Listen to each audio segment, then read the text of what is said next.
श्री स्वामी समर्थ. जय जय स्वामी समर्थ. नमस्कार मैत्रिणींनो, माझ्या स्वामीचरण सेवा या चॅनलमध्ये आपले स्वागत आहे. श्रावण महिना हा हिंदूंच्या पवित्र मासात चातुर्मासांपैकी एक मानला जातो. हा महिना महादेवांशी संबंधित आहे. याच महिन्यात समुद्र मंथन झाले होते आणि भगवान महादेवांनी त्यातून निघालेले हलाहल विष प्राशन केले होते. सर्वात महत्त्वाचं म्हणजे हलाहल विष प्राशन केल्यामुळे उदयास आलेली आग शांत करण्यासाठी भक्त श्रावण महिन्यात महादेवांना जल अर्पण करतात. तर आता आपण पाहिलं की महादेवांना श्रावण महिन्यात जल अर्पण का केले जाते. आता आपण बघूया, वर्षभर महादेवाची आपण जी काही पूजा करतो त्या वर्षभराच्या पूजेने जे काही फळ आपल्याला मिळते तेवढ्याच प्रमाणातले फळ आपण श्रावण महिन्यात सेवा केल्याने मिळते. म्हणूनच श्रावण महिना हा शिवशंकराच्या पूजेसाठी अतिशय महत्त्वाचा महिना मानला जातो. या महिन्यात श्रावणामध्येच महादेव शंकरांची जास्तीत जास्त पूजन केले जाते. या महिन्यात आपल्याला शंकर महादेव लवकरात लवकर प्रसन्न होतात व आपल्या अडचणी देखील दूर होतात. आता आपण पाहणार आहोत श्रावण महिन्यात जे सोमवार येतात त्याचे विशेष महत्त्व काय आहे.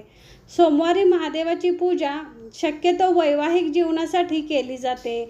जर कुंडलीत विवाहाची शक्यता नसेल किंवा लग्न होण्यास अडचण असेल तर श्रावणातल्या सोमवारी महादेवाची पूजा करावी.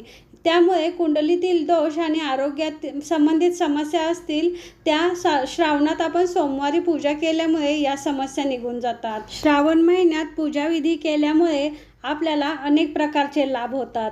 ज्या लोकांचे लग्न जमत नाही ते या महिन्यात विशेष पूजाविधी करून महादेव शंकरांचे आशीर्वाद मिळवू शकतात आणि त्यामुळे त्यांचे लग्न जमू शकते. आणि ज्यांच्या कुंडलीत वय कमजोर असेल त्यांनाही दीर्घायुष्याचे वरदान मिळू शकते. श्रावणामध्ये जर आपण शनिदेवाची उपासना केली तर ती अधिक फलदायी ठरते. या महिन्यात कुंडलीतील सर्व दोष, ग्रहदोष, राहुदोष, गुरुचांडा दोष इत्यादी दोष आपल्याला शांत करता येतात. आता आपण पाहणार आहोत की श्रावणातल्या सोमवारी आपण पूजा कशी करायची. सोमवारी आपण सकाळी किंवा प्रदोष काळात स्नान करून शिव मंदिरात जावे आणि शक्य असल्यास अनवाणी जायचं आणि घरातून आपण भांड्यातून पाणी घेऊन जायचं. मंदिरात जाऊन आपण शिवलिंगाला जल अर्पण करायचं आहे. महादेवांसमोर साष्टांग नमस्कार घालायचा आणि त्यानंतर त्याच ठिकाणी उभे राहून शिवमंत्राचा 108 वेळा जप करायचा.